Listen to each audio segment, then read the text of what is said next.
नमस्कार मंडळी, मी दिव्या पुन्हा एकदा तुम्हा सर्वांचे खूप खूप स्वागत करते माझ्या यूट्यूब चॅनलमध्ये। काल ऋषीला हळद वगैरे लागली तर काल चोर हळदीचा कार्यक्रम पार पडला आणि आज आहे नानमुखाचा कार्यक्रम। तर आज नानमुख आणि संध्याकाळी म्हणजेच रात्री हळदीचा कार्यक्रम पार पडणार आहे।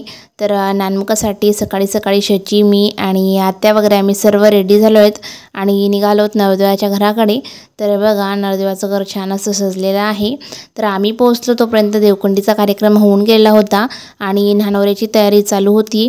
तर आज सकाळी सकाळी आधी न्हानवरा होईल, त्यानंतर दिवसभर नानमुखाचे वेगवेगळे काही कार्यक्रम असतील छोटे मोठे ते होणार आहेत। तर हे बघा इथे आता न्हानवऱ्याची मांडणी होत आहे। मावशींच्या गावाकडची पद्धत वेगळी आहे। तर आपल्याकडे कसं न्हानवऱ्याच्या वेळेस फक्त नवरदेवाचा जो पाट असतो त्यालाच जो आपला धागा वगैरे असतो तो गुंडाळला जातो आणि तिथंच जे लोटे वगैरे असतात ते ठेवले जातात।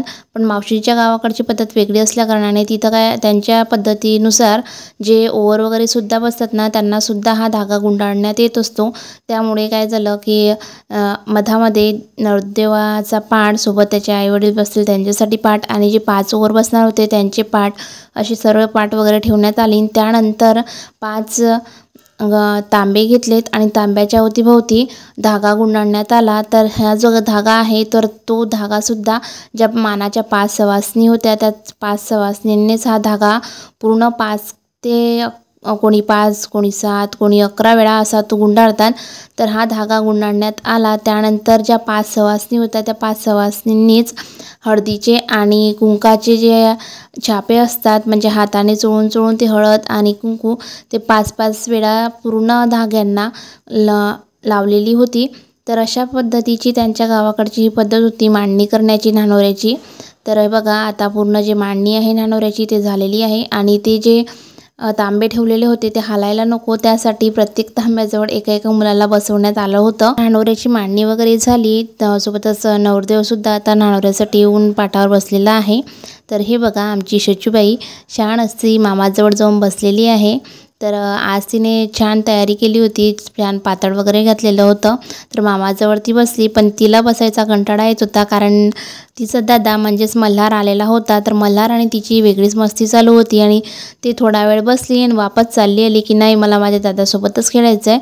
तर दोघं बहीण भाऊ वेगळीच मस्ती करत होते आणि मस्ती म्हणजे सर्वांच्या बाजूला जो मंडप पेंडॉल वगैरे टाकलेला होता त्याच्या साईडला लपून ते काहीतरी माती वगैरे आणि काही खडे खडे असे खेळत होते। आम्ही सर्वजण इथं आता न्हानवऱ्याची तयारी बघत आहोत। तर माझ्या मोठ्या आत्या सुद्धा आलेल्या होत्या तर त्यांना मी मुलांवर लक्ष ठेवायला बसवलं आणि आता तर आधीच तिथं मानाच्या सवासी निघलेल्या होत्या तर त्या लग्नाच्या कामातच गुंतून होत्या आणि मी बघत होती न्हानवऱ्याची गंमत की काय काय चालू आहे म्हणून। तर यांच्याकडे वेगळ्या वेगळ्या पद्धती मी तुम्हाला आधीच सांगितलं त्याप्रमाणे आपल्याकडे आधी नवरदेवाला अंघोळ घालण्यात येते पण यांच्यामध्ये सर्वात आधी जे ओवर बसलेले असतात त्या सर्व ओवरांना सोबतच जे आईवडील बसलेले असतात त्यांना अंघोळ घालण्यात येते आणि त्यानंतर मग सर्वात शेवटी नवरदेवाला अंघोळ घालण्यात येते। आणि जे ओवर बसलेले असतात त्यापैकी जे पुरुष मंडळी असतात ते खाली बसतात आणि जे महिला असतात ते उभ्याच राहतात किंवा साईडला बसतात आणि जे धागे वगैरे असतात ना त्याच्या बाहेर महिला असतात आणि आतमध्ये पुरुष मंडळी असतात। तर असे त्यांच्या पद्धती होत्या आणि ही न्हानवऱ्याला सुरुवात चालूच होती। तर महिला मंडळींचं काय सुरू झालं एकमेकांच्या अंगावर पाणी फेकणं। आज नानमुख वगैरे होतं आणि मला असं वाटलं मला आता इथं कोणी ओलं करणार नाही त्या कारणाने मी घरून आज सकाळीच तयारी वगैरे करून आली। म्हटलं नंतर तयारी करायची गरज नाही, इथं चाललो तयारी करून की नंतर घरी जावं लागणार नाही आपल्याला, या हिशोबाने मी घरून तयारी करून आली। पण भागवताईंनी नाही तू एका नात्याने माझी वहिनीसुद्धा येतेस तर त्यामुळे त्यांनी मला काय केलं भरपूर ओलं केलं। मग मी पण काही चान्स सोडला नाही, मी सुद्धा त्यांना ओलं केलं सोबतच काही दुसऱ्या शेजारच्या वहिन्या होत्या त्यांनासुद्धा ओलं केलं। तर अशा पद्धतीने जो न्हानवरा आहे तो सर्वांना ओलं करण्यात नवरदेवाला न्हाण्यास सर्वजण न्हानवरा आता संपत आला आणि न्हानवरा संपल्यानंतर जो धागा गुंडाळलेला होता तांब्यांना तो सर्व धागा त्यांनी गुंडाळून एक त्याचं बंडल बनवलं आणि हे जे बंडल आहे तर मावशी सांगत होत्या हे बंडल आता नवरीकडे पाठवण्यात येईल आणि नवरीकडचा पण नवरीचा न्हानवरा झाल्यानंतर त्यांच्याकडचं बंडल इथे घरी आणण्यात येणार आहे। चला तर आता न्हानवरा झालेला आहे, आम्ही सर्वजण खूप ओले झालोत, आता आम्ही जातो घराकडे कपडे वगैरे चेंज करायला। तर तोच आम्ही घराकडे निघालो. तर मम्मी पप्पा हे सुद्धा इथं आलेले आहेत आज नानुकासाठी. तर पप्पा तिथंच थांबलेत आणि मम्मी आमच्यासोबत आली घरी. तर म्हटलं तुम्ही सुद्धा या. तर पप्पा बोलले मी थोडं बोलतो वगैरे आणि नंतर घरी येतो. आम्ही कपडे वगैरे चेंज केले आणि हे बघा तो सची आणि मम्मीचं काय चालू आहे. तर मम्मी पप्पांना बघून तिला कारंजाला जायची ओढ लागली. कारंजाले काय कारंजाला? मामाच्या घरी. कोणत्या मामाच्या घरी? गणेश मामाच्या घरी, शुभम मामाच्या घरी. मामी आहे म्हणा तरी. तुझी मामी कुठे आहे? मामी कारंजाला.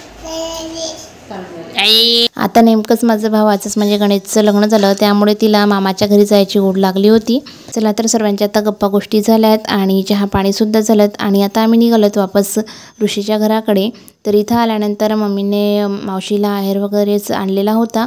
तर आहेर वगैरे चढवला, पण मावशी बोलल्या मला आहेर नको आहेत, आम्ही कपड्यांच्या आहेर घेणार नाही आहेत. कारण त्यांनी बाकी कोणाकडूनच कपड्यांचा आहेर घेतलेला नव्हता. फक्त जवळजवळचेच काही नातेवाईक होते की ज्यांच्याकडून त्यांनी कपड्यांचा आहेर स्वीकारला. त्यामुळे त्यांनी मम्मी पप्पाकडचा आहेर घेतला नाहीत. मग शेवटी पप्पांनी पैशांचाच आहेर केला आणि लगेचच पंगत वगैरे बसण्यात आल्या. तर मग काय आम्ही सर्व महिला मंडळीसुद्धा पंगतमध्ये बसलो. एका साईडने पुरुष आणि एका साईडने महिला अशी पंगत बसवण्यात आली. तर मी सुद्धा पंगतमध्ये बसली. पहिल्याच पंगतमध्ये मी, मम्मी आणि आत्या. तर आम्ही सर्वजण पंगतीमध्ये आमची पंगत बसली. तर सर्व महिला मंडळी आणि पुरुष मंडळींनी काय केलं, आम्हा सर्वांच्या पाळण्यांना आणि म्हणजे आम्हालाच सर्वांनी नमस्कार वगैरे केला. आणि त्यानंतरची दुसरं जे रिच्युअल होतं त्यांचं की जो नवरदेव होता त्याच्या हातामध्ये मागून ताटामध्ये खूप काही वेगवेगळ्या वस्तू ठेवण्यात आल्या आणि पूर्ण जेवढी पंगत होती त्या पंगतमध्ये गोल त्यांना राऊंड घातला. आणि त्यानंतर एका पाटावरती नवरदेव बसला आणि त्यामध्ये जे सामान होतं त्यात खायचं सामान होतं. तर पुऱ्या वगैरे, पापड आणि गुळाचं पाणी वगैरे असं सामान होतं. तर ते सर्व जेवण नवरदेवाचं होतं.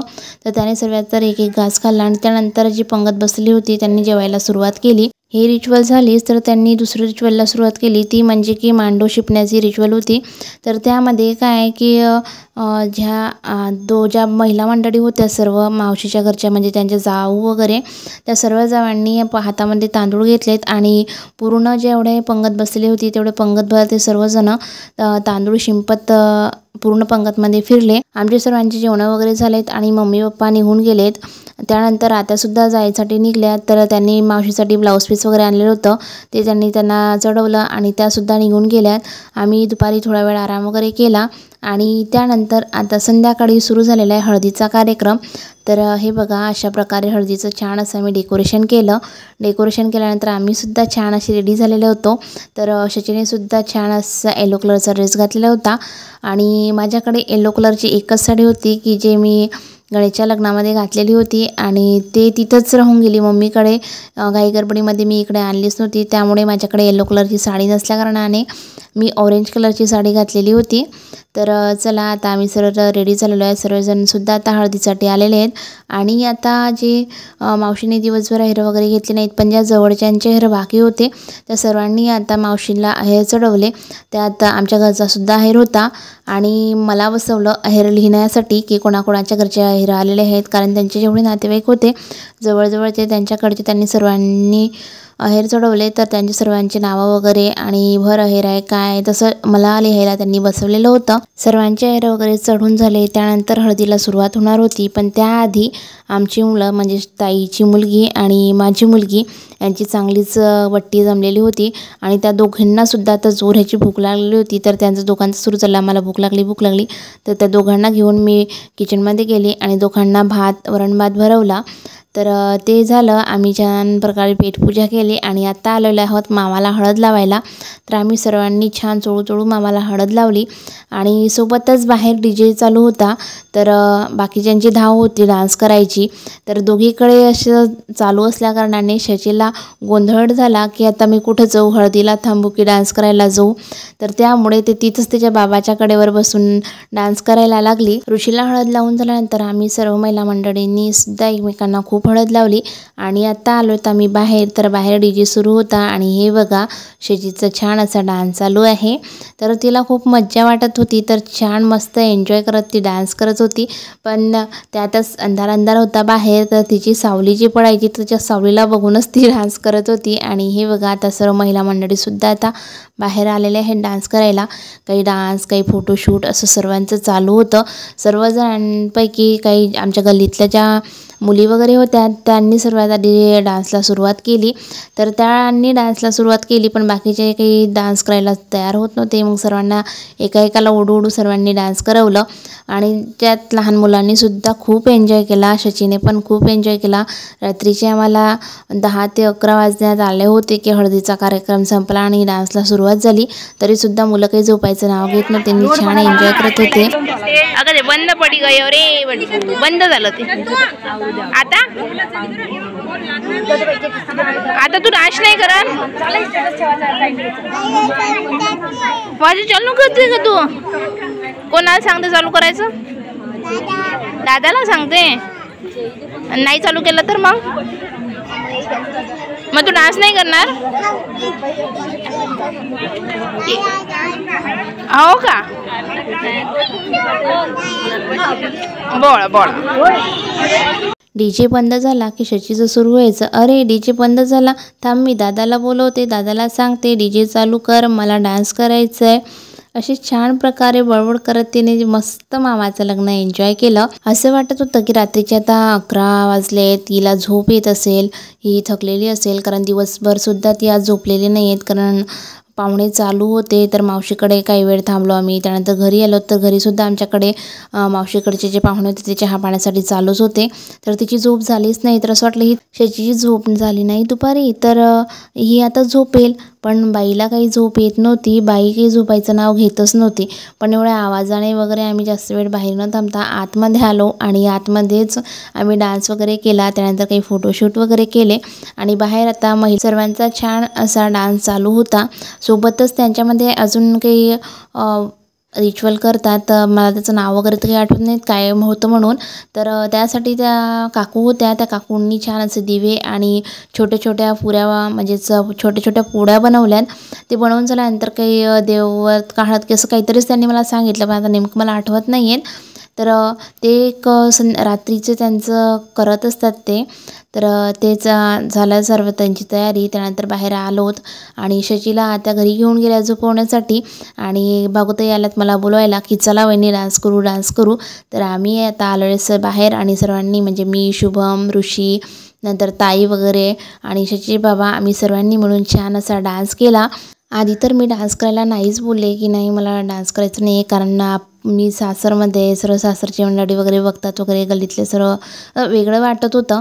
कारण गणेशच्या लग्नात मी खूप डान्स केला, पण तिथं कसं माहेर आहे, माहेरचीच मंडळी, कुठंही कुठलं कसंही केलं तसं मला काही जास्त डान्स वगैरे येत नाही.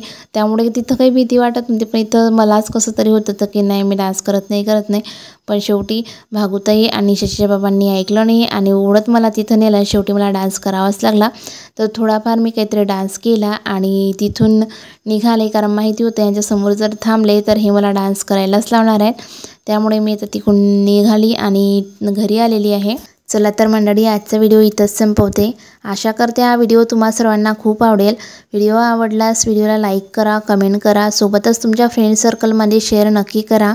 आणि हो, चॅनलवर नवीन असाल तर चॅनलला सबस्क्राईब नक्की करा. चला तर मग पुन्हा भेटूया. तोपर्यंत बाय.